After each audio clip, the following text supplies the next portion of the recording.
on 20 tem. If you can't make a fiffic tease, Hydine City in the Offentry. I just broke through.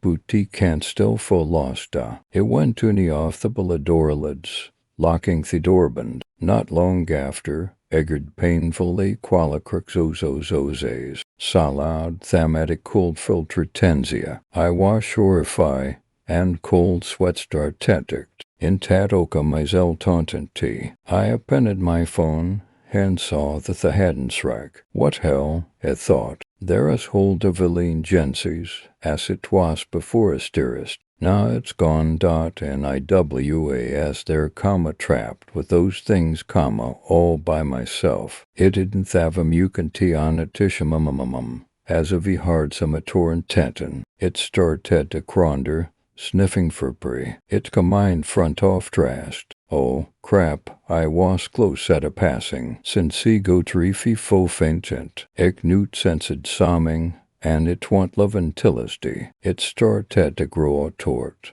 and that's when it passed. Then I woke you pan, surprisingly, it seemed to have there, checked me watch, and it was showing 11:30 p.m. I had to make care of if a Christeris. His low likes at Tethel, and then got out of Febathrum. See next thing you doodries. I ran a Thessacura Fiafistia, and it drew o to fartati. Soon I was chased Bisming, and a start at Torrentulis. I called Philip Perfeching, and smell its putrents. I didn't want a turd. That didn't matter Henry. It quickly got a ficary storming and sedoned and tearing kick. I heard loud growls, bangs and scratching tort. Enton barricade where a photon just as through the said, Malabar was stawful if he tell them. Soon after, the sound stopped. A quickly glanced severitas, and saw the Create waffle of Pfeffisalil. They looked catarifing, all of them were black, and had a sort of on turret. They rise, oh me God, these were entrant, and you called the themative. Their claws were extree, as the left mark one terrafef, all of them had as ventor for fef, tef, 10, showing 30 with jaggedses. Hungry forfulsh. It kept watching Temontenton, seeming theme of Avalistus, looking for Brie, looking for 'em, it in Thavatimatork, because and after, the watch wash on 12 a.m. It had target moving. It grabbed Theflish twinninged, half ride off with her voostus. Ik knew that Mullafertrin ter, and Thien Lai Wat on tour of chaotic thoughtful Weesemer, I called seeming typhal infantry. I wastrify, because, deep inside, in a da feeling the fishy efficient sheet, I continued a Listerian essence, checking Gallifed and Torix loss, along with the Perfintentia lifis, in a surprised belafict, in like a Thiavan terrestiran, Butisto kept queet, as a cowl full sarwing. I wasn't a line anther, so my thing was quenjabliza, waiting to findala quenten, and terret mifles. As instructed, eine Spain gata fos dorf fosha tant. Nothing dot lucky me comma dot one less demonic thing to worry about. Each checked watch, and it was showing 1:30 a.m. In half an hour, I had target checked a Bentham, as it was her tennis store. I slow lemma dewanair arriving gathacont. It was septy, and a thought taught of a fair fenton. I called feel my barret, and then, a Sudan sensifipadir, I had to jetalive. It in Thavamakatom tenet, as watching miters, 2 a.m. I had to go down in the basement. I approached the door slowly, and I grabbed the handle to open it. It was rusty, as Thanabata Fafarians. Asia and Ned's door, Ishanimi flashless stintent, and descended Slowiquin Terry. He grabbed Thesticura Fonti, and Medegeratokra Kofikik. It better be Safarans, it thought, as he was walking gardens. It quickly a ticket of Lowismas Isaiah. After taking a back door, my heart started to fate, and he cowled feel the fairies tens. Miles froze, a cycle distinegation. Thedgeniter, almost forgotaboter. Onsu enter the benties. Thenenator will stufely off. You will enter my fiflistes. Done it'll them catch you. I've higgets too close. Taffamonthich and Tor Drend, my friend, not know. He will disapper far free, giving you to mitigation, epulid myself fostun terran, hendren, I didn't know Reginash, and dithenest lady antent, thehajanator and tifalif of sont of sessont and intent, desont da. Just when a thuggin tongued, it started to hurling. It was coming from Turi, and it got literous banstia. I called filthy garrigan, and filled with a falafel toss. I booked it at the Pennicree, running gas fast as tastel. As a wasn't paying gentishantia, en repeaten effenten, mippermol servi vikingtens, and I continueter as I left the flashert on the ground. I didn't even realize she t.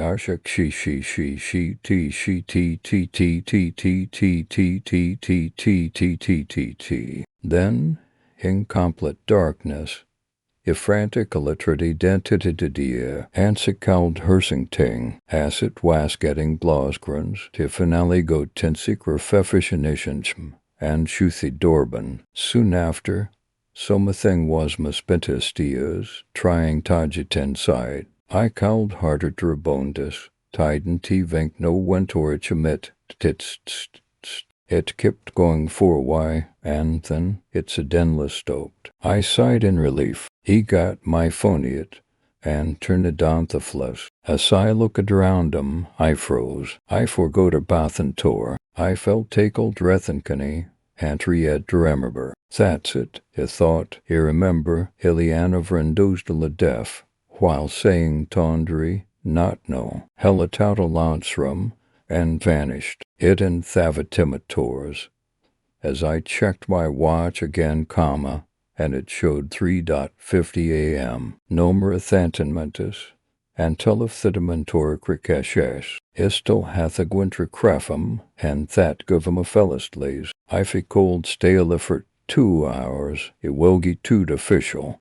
I could sit inside the panic room until my shift ends, I thought. Suddenly I heard the faint sound of rain coming from outside. This can't be. No, it's impossible. I'm just imagining things. My mind was aggressively trying to suppress my fear, but deep down I knew I had to go upstairs and look outside the windows. It was raining with blood, and I knew what that meant.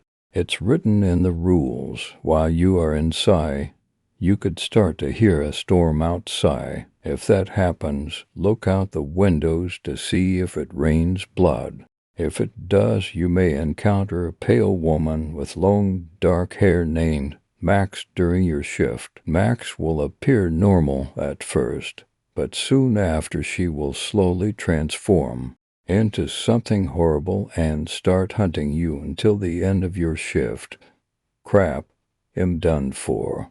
I tried to make it back to the panic room in the basement, thinking that Max won't find me there. As I was slowly walking back to the entrance of the lower level, a pale woman with long, dark hair appeared right in front of me.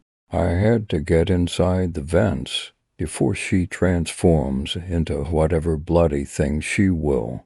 As I ran to one of the classrooms to enter the ventilation system, I heard bones cracking and loud, high-pitched shrieks coming from behind. I didn't dare to look at the thing.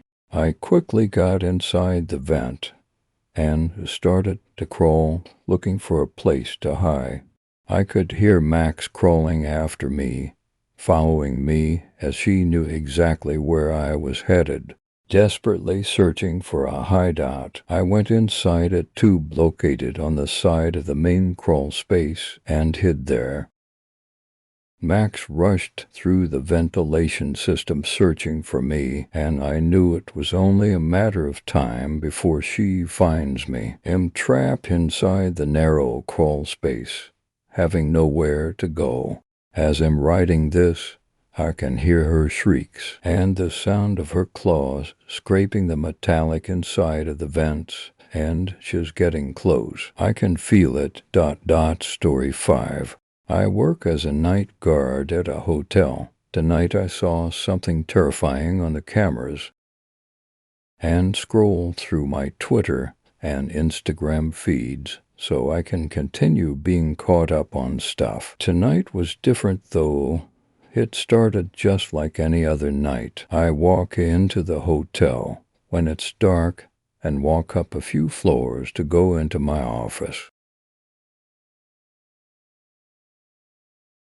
I flip to the next camera, which is the storage room. There are just a ton of boxes in this room with some open space. It's not an interesting room to look at whatsoever. I flipped to the next camera. I never actually noticed the freezer like this before, but I didn't bother looking closer because I figured the door was always open at night. Why do I continue working here? I grumbled to myself. I flipped to the next camera.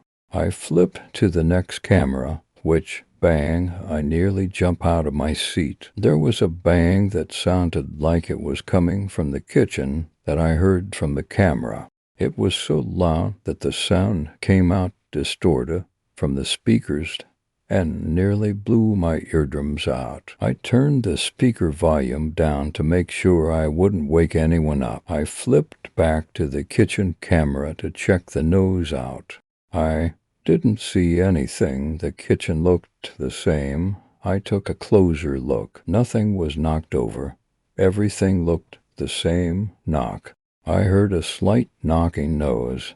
At first I couldn't tell where it was coming from. It was hard to locate, but then I heard it again, and this time I was able to direct it to the freezer. I stared at the freezer and tried to zoom the camera and to look inside to see what was causing the noises, but I didn't see anything. It was just pitch dark in there. The fuck, I murmur. I listen closely to see if any more noises begin, but I don't hear anything else. It's quiet now, but almost too quiet. I redirect my focus to the freezer. The sounds had to have been coming from in there. There was no other way. The freezer was so dark, though, so I couldn't tell. I wanted to go down to the kitchen to check it out because I could technically do that if I wanted to. Blip. I heard my phone ring in my pocket. I cussed at myself from the current situation and pulled my phone from my pocket to see who was calling me. My best friend, Jeremy, was calling me. I sigh as I pick up and put him on speaker. What's up, man? You at work? Jeremy starts speaking into the phone, surprisingly pretty energetic, considering it was 12 in the morning. Yeah, I say into the phone, still paying close attention to the camera. You sound tired. You good? Something going on, Jeremy says, a little more serious now. I rub my face. I was already getting tired and I wasn't even a quarter into my shift yet. Yeah, I'm fine. I'm just hearing noises coming from the kitchen in the camera, and I'm trying to figure out what it is, but I don't see shit. You sure you looked everywhere in the camera? I'm sure. Maybe it's nothing. You're probably just hearing things. Wait, why'd you call me? I mean, I could just go if you'd like so you can get back to work. No, we can stay on call if you want, I guess. Okay, I can help too. I don't have experience in this field, though, so to know how much I'll scratch. There was another nose in the kitchen. I immediately snapped back alert and looked around in the kitchen. What the fuck was making these noises? Jeremy, you hard that trite. What huck ye ha hard that? I continue looking, and is start thinking intuition teffinch. Is was tago down on chiquility. Not something wanted. Ask this wask at a balbricectrix. Listen, him gonna go down a fentex. I can't see anything again ten. I punt the bottom of fraflefef. Light. Bunt her was a maristenti. Damn it. He task on it come a fiffy and a fiffifimimimimim. Put me on facetimiculic. I can looks in a thiffigs. I think about it unto fianty. It glow in the calophantics. Oh, it's dark and you for Jeremy laws. I don't lob a quackla starries. Yeah, bother, you can look. Do churena ginagayan nezi. You flip the phonica karakakakakers zazum zay. Illil miffin ufan toraconic. Illistenta jermeramamea. Moving papursard. I don't know what Todd would Willis. It'll chartage your fentot. What the fuckest? Epercud my heducli. Ha, look at the camera winked.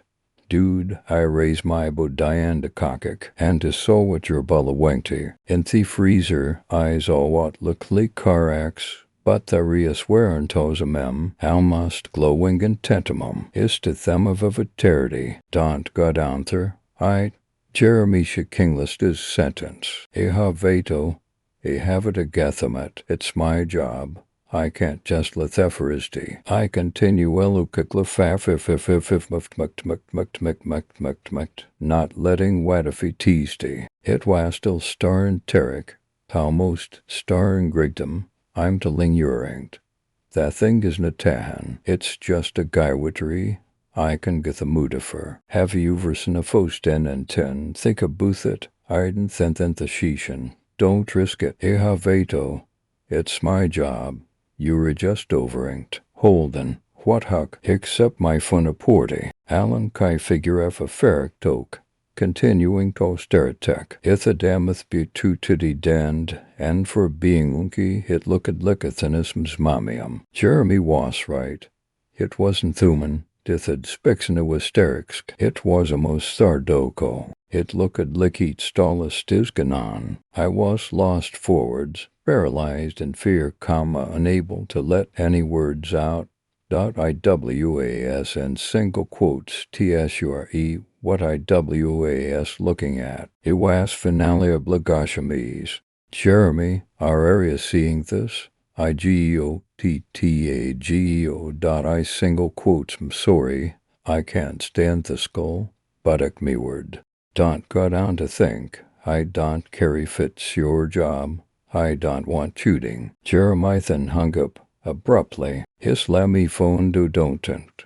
Mightest friend hope well a telephmo. It was still stericaric tenic, notable totoni thylings. It was like some intenta marimum, time and general full taunter. It was going to lishuntum, no way in hello Washington. It didn't care philisty. I wanted dokre you.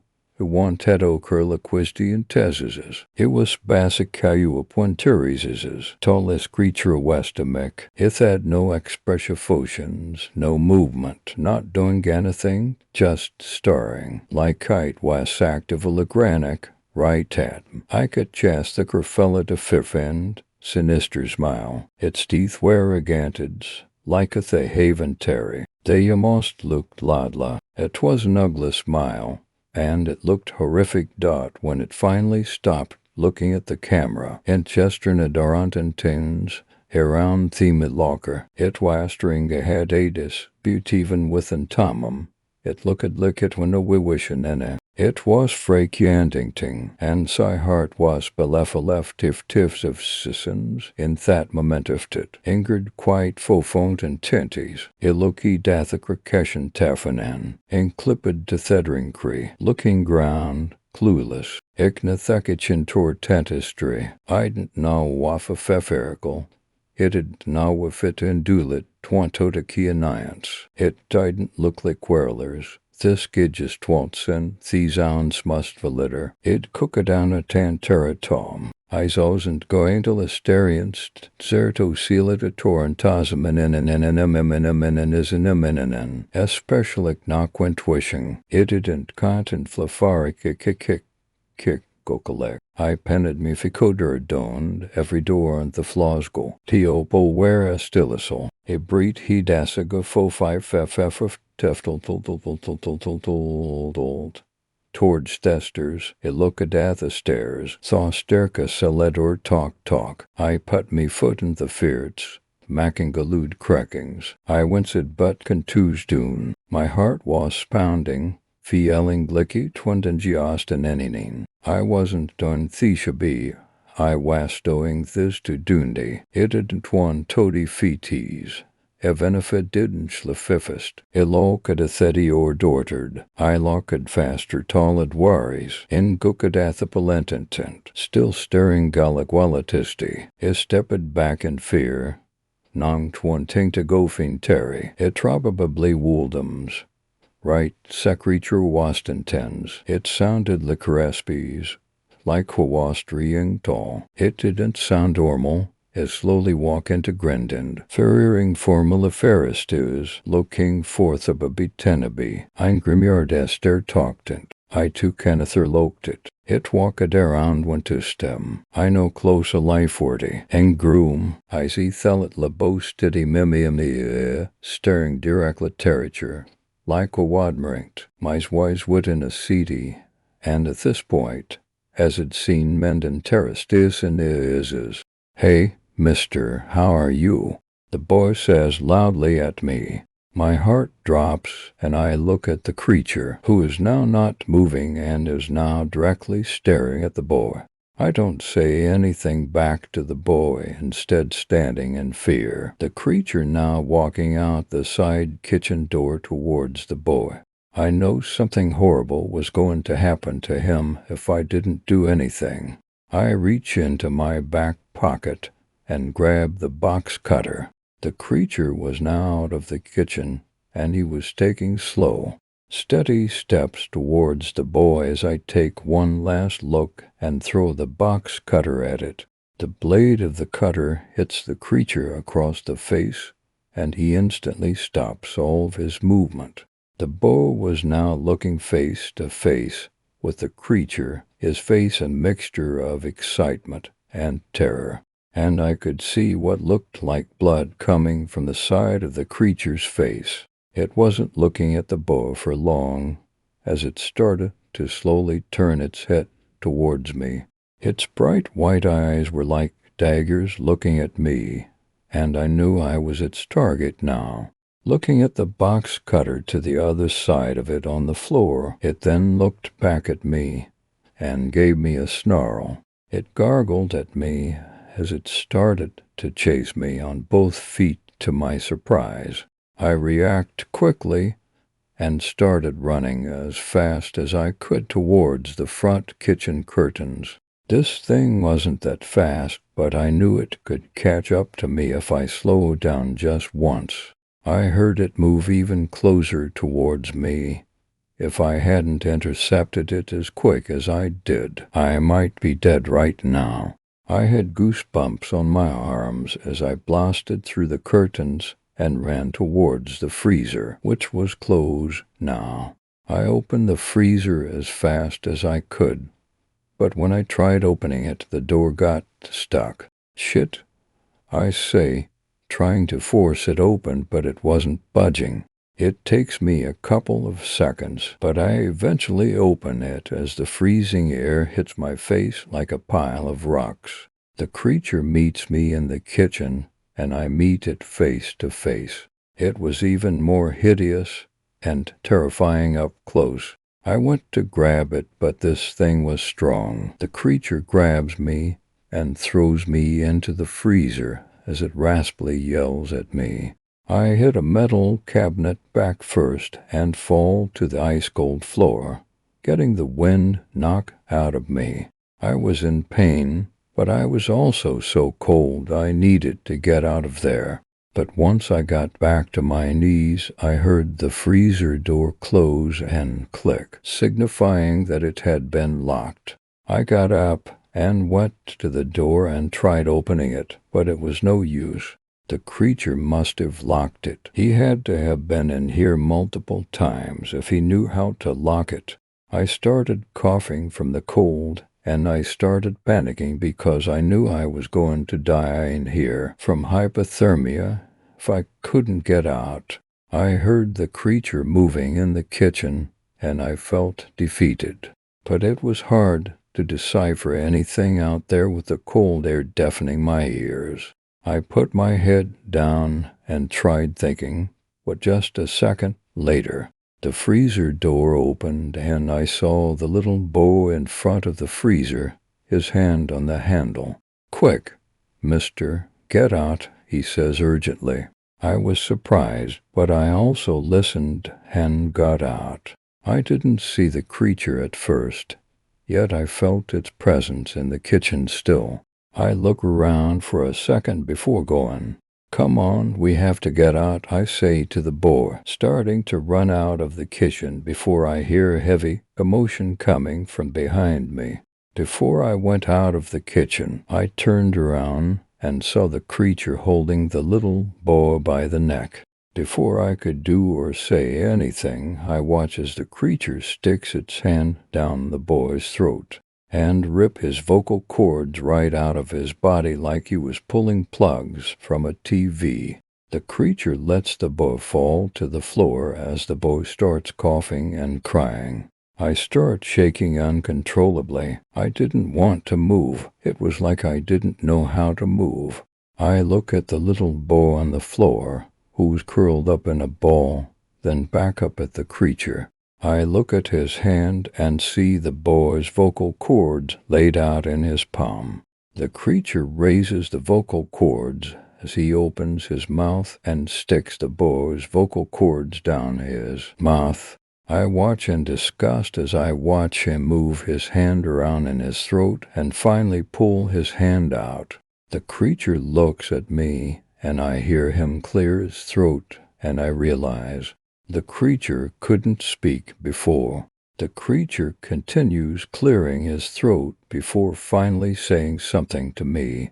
I close my eyes in fear. "You shouldn't have come down here."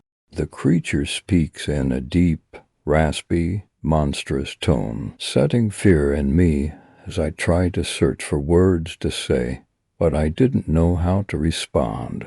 I start hearing multiple footsteps outside of the dining room. The creature looks at the wall, then back at me. The creature leans down and grabs the boy by the foot. The creature proceeds to chuck the kid down towards my feet as he continues crying.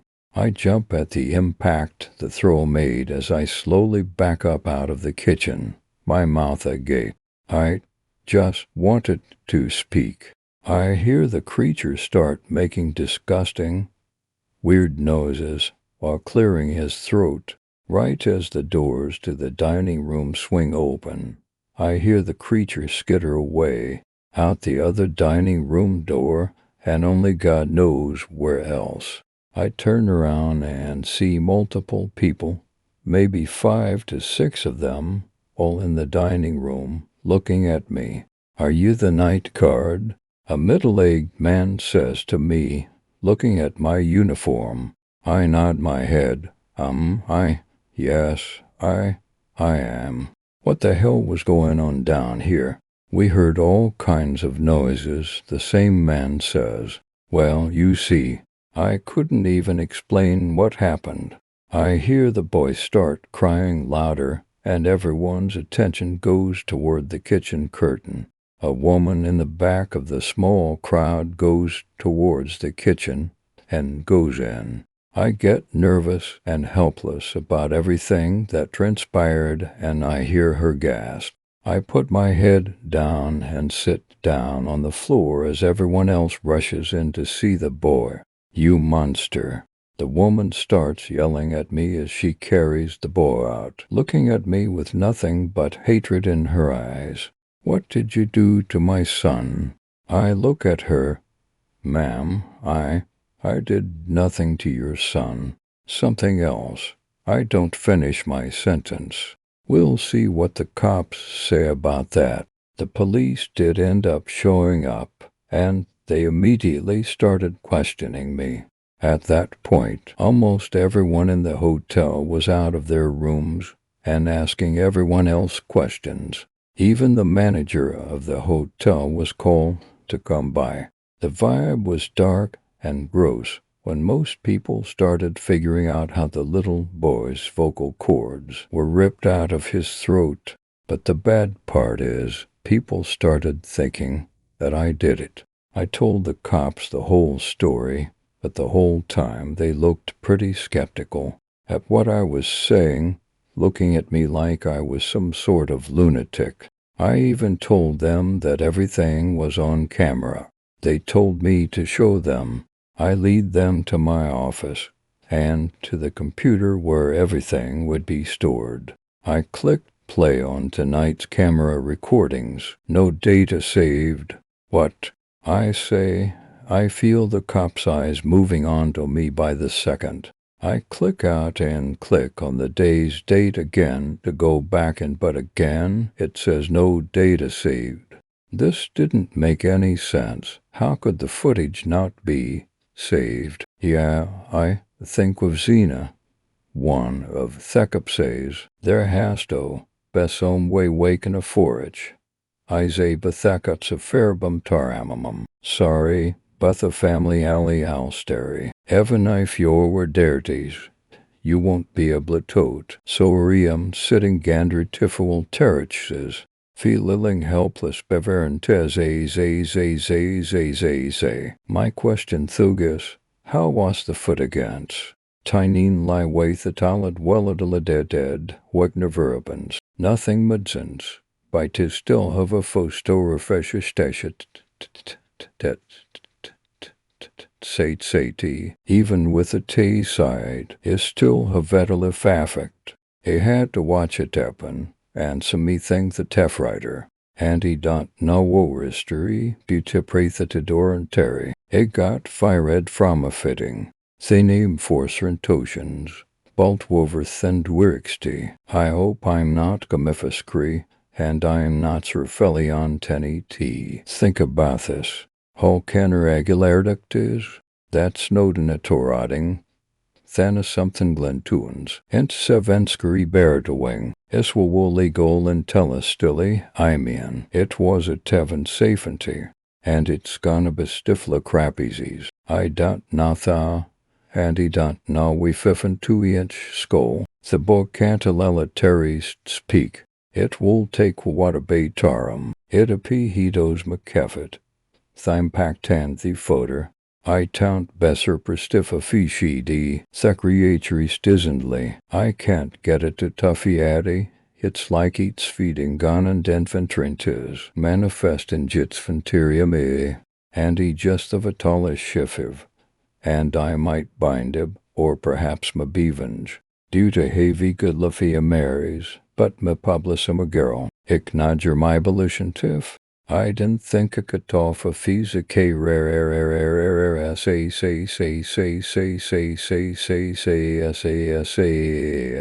even ask at him. Even with the trefefiarf of tiff meet me.